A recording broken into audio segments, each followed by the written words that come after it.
Let's talk about landscape difficulty in Lord of the Rings Online. With landscape difficulty, the setting allows you to overall increase the damage of the enemies that you face throughout the landscape or just throughout Middle Earth as you're playing and doing some side quests or even main quests for that matter. And then this also allows you to decrease your damage output as well. So it overall just gives you a higher challenge and almost like a more of an urge to almost survive in the landscape of Middle Earth, more so than just kind of gliding through it and, you know, one-shotting your way through everything. Landscape difficulty actually came out in 2023, and it's something that I've not really seen in any other MMO, and it has been highly praised just because it is such a simple feature, honestly, that I'm shocked more MMOs haven't inquired or at least put into their games. Even still, I mean, with landscape difficulty, the great thing about it is that it is optional. If you don't want to make the territory more difficult for your character, you don't have to. It's a simple quest turn in, and it's a simple just declining a quest when you don't want the landscape difficulty. It's pretty simple to trigger it on or off, and I'm impressed by it. I really didn't think it was necessary at first, but honestly, I am so happy they included this in the game, and I think it really is a game changer for a lot of MMOs to this day. Now, the real question that probably some of you are thinking is, why in the heck would anybody want to make the territory more challenging for them? And I won't lie, I feel like a lot of the push for this or want for this probably came from a lot of veteran players in Lord of the Rings Online. But I won't argue with the fact that I think some of these classes in LOTRO are honestly just way too easy, and sometimes just overall making the enemies a lot more tougher for your class will actually allow you to learn the class faster. At least in my case, I feel like with a warden, when I started doing the challenge of pretty much having the highest landscape difficulty possible, I was able to learn a lot more maneuvers or things that would overall just help me out with surviving a little bit longer because I was putting myself in those sorts of scenarios. So it allowed me to essentially like put my back against the wall. And then when I put my back against the wall, I was like, wow, I actually can throw a few punches, all right? Punches I didn't even know. But in this case, I mean, you know, figuratively, of course, I actually mean with your skills. So there was like a lot of skills I would play and like never touch throughout my whole time of playing this game. I mean, burglar is a great example. I hardly touch like half the skills with a burg.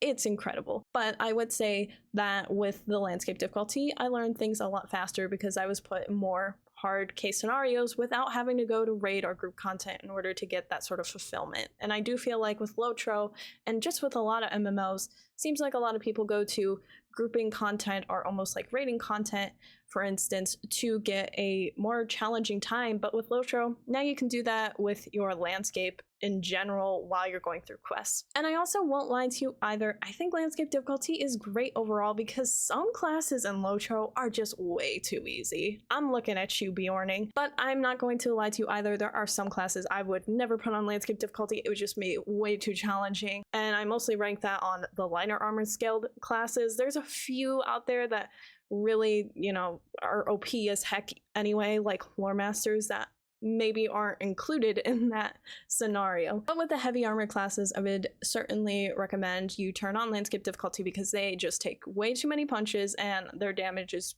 pretty decent for the most part. I mean, in comparison to some other classes, could use some work, but just overall, they've got tough armor. They can take a few hits. It doesn't make the landscape as interesting when you're just, you know, taking a few like slices with your sword and, you know, quickly going through mobs. Like, it's not fun. But of course, another reason why you should probably check out landscape difficulty is that there are rewards, which I will get into, but a lot of the rewards are centered around which landscape difficulty leveling you kind of go for, or I guess how difficult you make the landscape for yourself. If you want to go with highest difficulty, you can have more promising rewards potentially. But before I get into that, let's go over how we can actually trigger the landscape difficulty on and how you can even turn it off if you want to as well. But this is just a simple quest pickup, but I'm going to show you where it's at. So real quickly, I'm just going to demonstrate kind of the landscape difficulty and how it works and just give you an overall example. So right now, I don't have any landscape difficulty. The way you can sort of see is that you'll have an icon underneath your character's morale and power that'll show their landscape difficulty and what ranking they're at. So I am on a Guardian, which is a heavy armored class, and we're going to take out this level 9 bear. Took him out with, I don't know, like 4 hits, if that. I mean, did 11 common damage, 41, 10, 26. I'm not gonna lie, this character was used for a challenge, so her gear is... I don't even know if she really has gear. But besides that point, you can see here, with even low gear, I'm easily taking out bears. Oh wow, he put a serious wound on me. But I'm taking out this bear pretty quickly, just like that. 3 hits. I would say 3 to 5 hits maybe to take out a bear.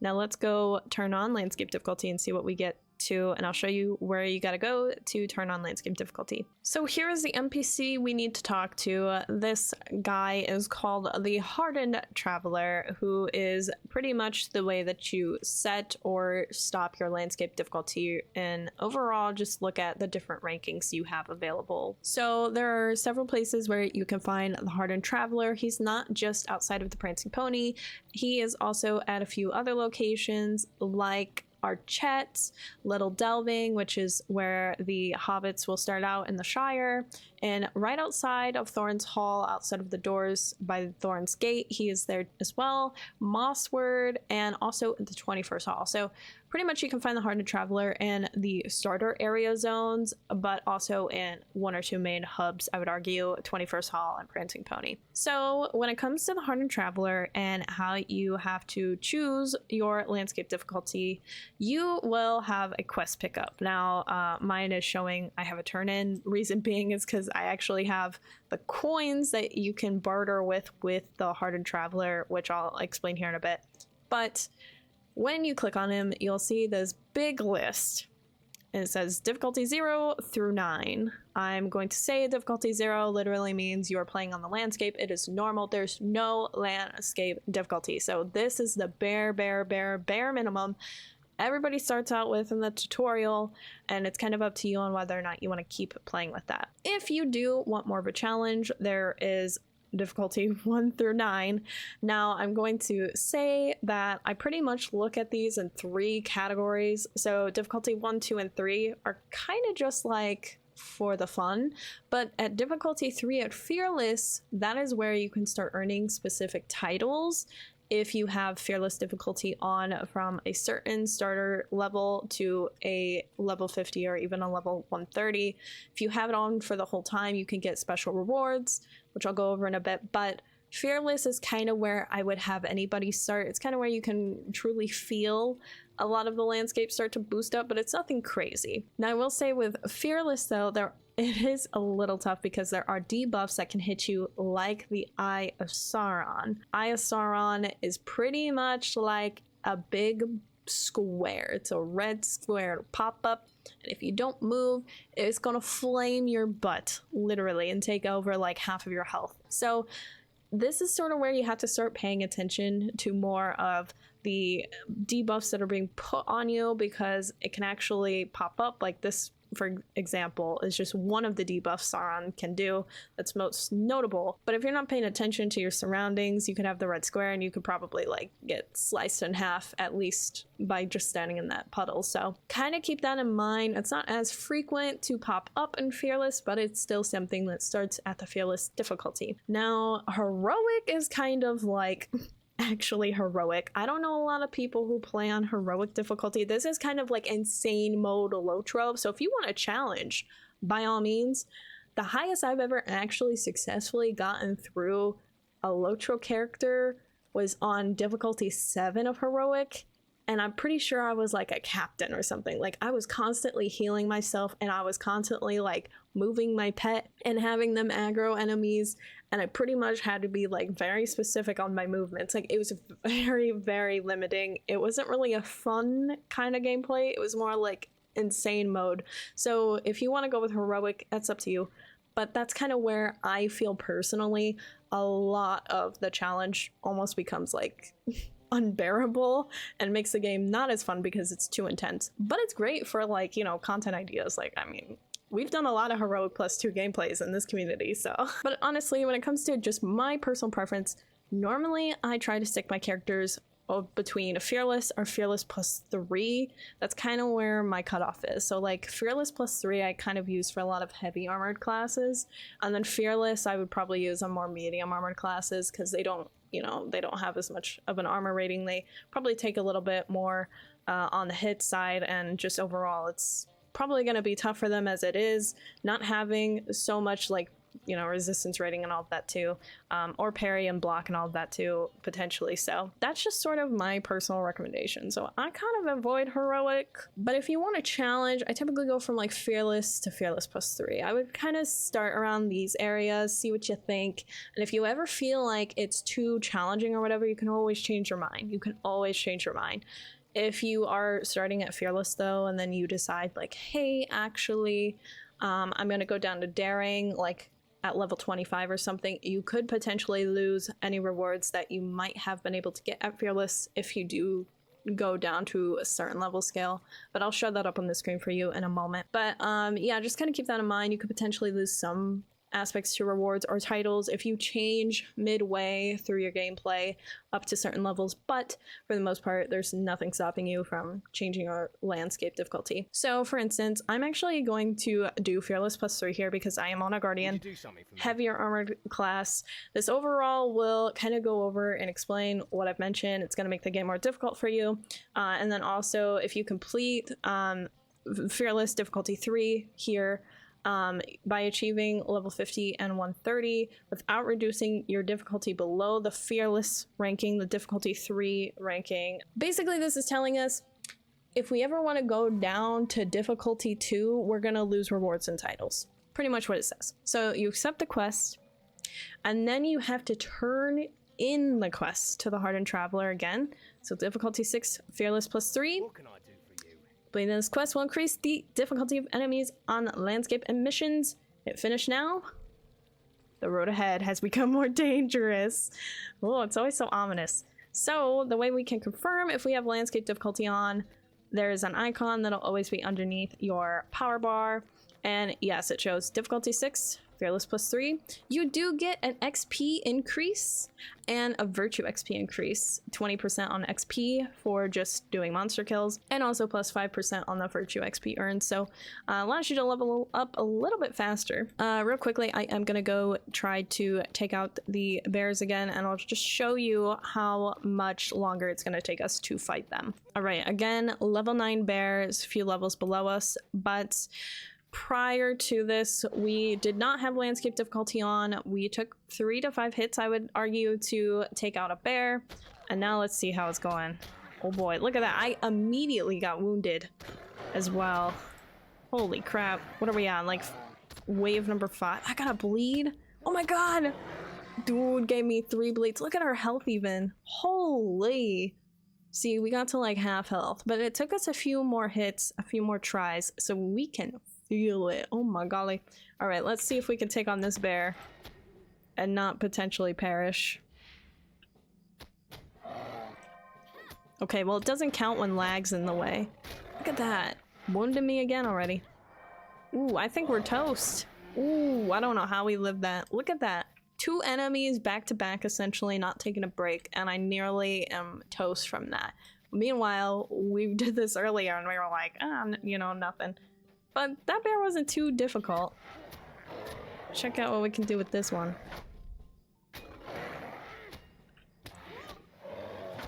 Oh my gosh, it's so challenging. Yeah, and whenever the ISRN comes up, like in the red box, oh my gosh, it's so brutal. Oh hey, I need this. So yeah, you can overall see that we have a challenging time in this game with fearless +3, but I want to challenge, alright? I feel like my guardian, she could use a little bit more, you know, oomph in her step, you know? We gotta keep her on her toes. But like I said, if you do not want to have landscape difficulty on, I'll show you how you can turn it off. It's as simple as clicking the normal difficulty level and then turning that in to change your landscape back to normal. All right, and here we are. As you can see, all the difficulties are labeled, but if we look under our health and power bar, we can see that the landscape difficulty is set. But I want to, you know, make it go back to normal. I'm like, this is way too complicated for me. We're just going to go back to the normal difficulty and turn that in. And then completing this will also permanently prevent the completion of any difficulty titled deeds which means I will lose my titles because I've made the road easier for me. So sad, but it's gone. The icon's gone. So just like that, we turned it on and off. No biggie. Now I will say, when it comes to landscape difficulty, the exception to the rule on it is that it will not apply to you if you are in an instance with... That's my bad. I should have known better. I knew there would be people running around. Landscape difficulty will not be applied to you in quest instances. So pretty much like throughout your main story quests, or if you have a side quest and you pick up an instance, then landscape difficulty will get taken off. You will feel it. The mobs will feel way easier to get through. But that doesn't mean that landscape difficulty is turned off for you entirely. It just means that it doesn't apply to instances at this current state and time with the game. It's kind of good because some of the main story quests is kind of difficult even without landscape difficulty on. So definitely a nice sort of balance to have. But also when it comes down to instances with 3 or more people in your group, it'll also be deactivated for you as well. So it is still on during missions and any of the landscape that you come across. But if you have skirmishes with a group of people, 3 or more, it will be deactivated. And also when it comes down to your quest instances, like side quests, main story quests, it will be turned off as well. So going into a little bit of the rewards, something that you will need to kind of pay attention to with the Hardened Traveller is that they actually have their own sort of rep faction. So what I mean by that is that the Hardened Travelers have the Path of Valor, which is a reputation faction that you will need to gain more or less like in a way kindred rep with, but they have their own sort of titles. But you'll have to gain, you know, their trust and earn their trust in order to get certain items that are available to you as you are going through landscape difficulty. Primarily, a lot of the rewards you'll get, and we'll kind of look over them real quick, what do you need? Is you will get rewards like, you know, you get some potions, but I mean, who really wants that? But the cool stuff is that you get really cool emotes that are available to you, and these are pretty epic emotes, and you can only get these from the Hardened Traveller. So if you're like a collections person, you're definitely an 100% completer of the game, you'll want to do landscape difficulty. I mean, these are the only ways to get these sorts of emotes. So that is primarily your main reward for working on this. So with the Path of Valor, what they'll also give you and what you'll get drops of while you are kind of going through and slaying certain things, you'll get these things called Hero's Mark, which is their currency of barter to purchase the emotes. So the way that you actually get these tokens, or how you would overall upgrade your standing with them, is that while you're going through and slaying some mobs, you will have this quest pop up. It's a task actually called Tokens of Heroism. Greetings. If you turn this in, this is part 1, which just meant I had to get 10 tokens of heroism. Then I will be rewarded with some of the heroes marks and also some rep for the Path of Valor. So I'm going to turn this in. And then as you can see, I have a tier 2 aspect of this quest as well. I need to collect 20 tokens of heroism this time though, but tier 1 it's just a repeatable quest, so you can pick that up after 2 days, it looks like. But if we just keep doing that, you can increase your rep with the Paths of Valor, and then also you'll get those heroes marks that can be used for emotes.